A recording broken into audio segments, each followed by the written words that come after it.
News.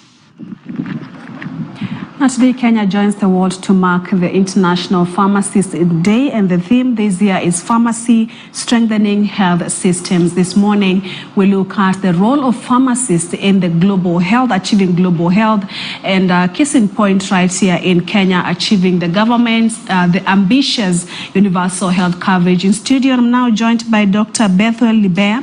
He's a pharmacist and also consultant. He's just sitting next to me, Libea, consultant at the and supply chain management, while at the far end is Dr. Misha Korio Odenyo, a pharmacist once again and official at the Pharmaceutical Society of Kenya. Thank you so much, gentlemen, for being here. Thank you. Yeah, a pharmacist is a qualified pharmacist because he mentioned that pharmacists are highly unutilized. We are seeing pharmacies mushrooming everywhere in the city, up country, you know. When you talk about being unutilized, and there are so many pharmacies in the country and across, until most patients don't even go to the hospital, they just go and they are prescribed over the counter. Maybe you can elaborate on when you talk about being unutilized, what exactly does he mean really? Yeah. Thank you once again for inviting us to the studio today to talk on this issue about the Pharmacy Week. As my colleague has just talked about, pharmacists are highly underutilized. If you look at the cadre and the knowledge of pharmacists that we have in the country, there are quite many who can be used in strengthening the health systems in the country. So you find that, just as my colleague has said, the problem is systemic. And one of the ways of maybe addressing this is maybe to see how the regulations can be put in such a way that we can be able to control some of these, like you said, quacks, And it has become much of a trade until the pharmacy practice itself has been neglected. So that is why we are here to amplify that and to let the public know at least what is happening in the pharmacy field and what the pharmacists are doing in terms of trying to strengthen the health systems. Yeah, and Dr. Bethuel, there's always a concern in the health sector where when you look at, for example, the education sector, you see that the teachers are united under a cadre and there's the Teacher Service Commission.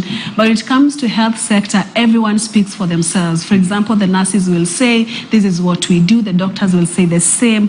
And they'll even issue a statement that there was a time the doctors issued a statement, the nurses felt that, the clinical officers felt that, you know what, I think they are undermining our role. And the lack of unity among the health cadres brings the problem.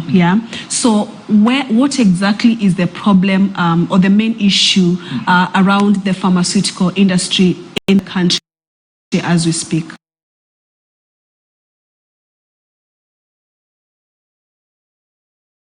All right, thank you. I think that is a very important question, and I'll say that there are several answers to that.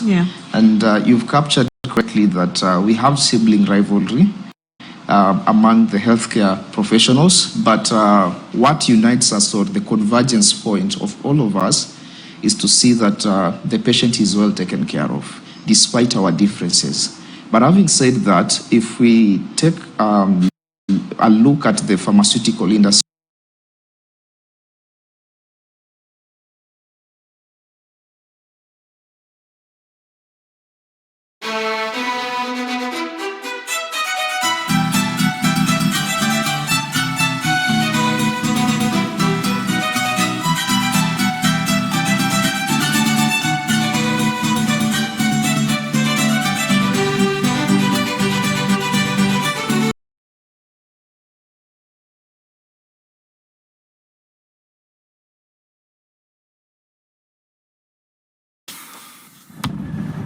breaking news because Yemen's Houthi rebels, they could attack a commercial ship and could log the Strait up for weeks, if not months. There is a part of the world that